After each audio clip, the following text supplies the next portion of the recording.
and I think this is with sales and marketing in general, is that you're not selling a product and you're not marketing a product. You market the problem that you want to solve on a sales call. And so you market to the problem.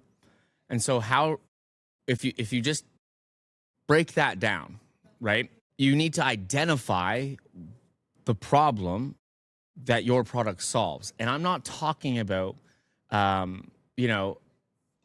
let's use a lead company, for example. The problem is solved because it's generating somebody to call, right? No, the problem is that insurance agents don't have a predictable system. They are constantly going from lead vendor to lead vendor. That's the problem a lead vendor should market, right? Or an insurance, right? We're not marketing the fact that they're going to have coverage and they're going to be able to leave XYZ amount behind or get XYZ living benefits.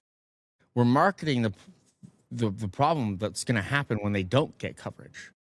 And the problem that they've thought about continuously, the liability that they are to their family. And so, or the liability that they have to their assets, right? We're marketing the problem that we want to solve on the sales call, but the problem that's actually going to resonate with that ideal avatar.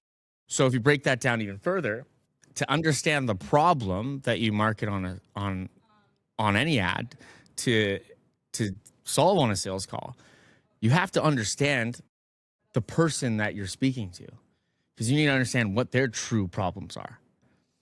And without doing like niching down or at least targeting a specific demographic, you can't really market effectively.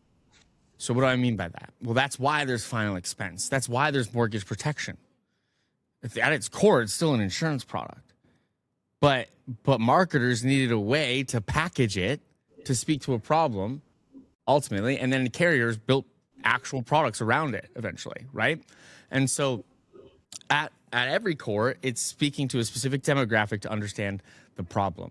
Now, if I answered the question on organic marketing, I made a post about this literally yesterday in my story.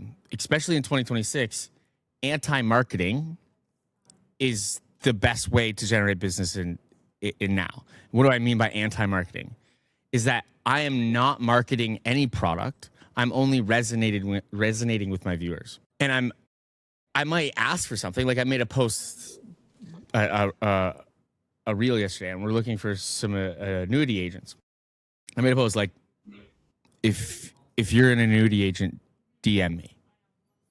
Yeah, except there's no context. It's just, but it's anti-marketing. I'm not here to tell you what it is. Here's all the bells and whistles. Here's the shiny object. People are tired of that. So how do you anti-market? Well, I'm continuously, I've been on a hiatus for the last 3 months, but before I posted 99.9% of all my content had nothing to do with my product or what I was trying to offer you. It had everything to do with showing you who I am, giving you direct access to be beside me as if you're my friend and you're involved in these conversations within my life and my workplace, which ultimately allows you to like, respect, and trust me. And if I post something direct and a direct marketing type and I speak to a problem and here's the thing I'm sort of to solve, but most of the time I'm marketing just me and life and making it relatable to everybody and not selling somebody and just organically filming what's going on,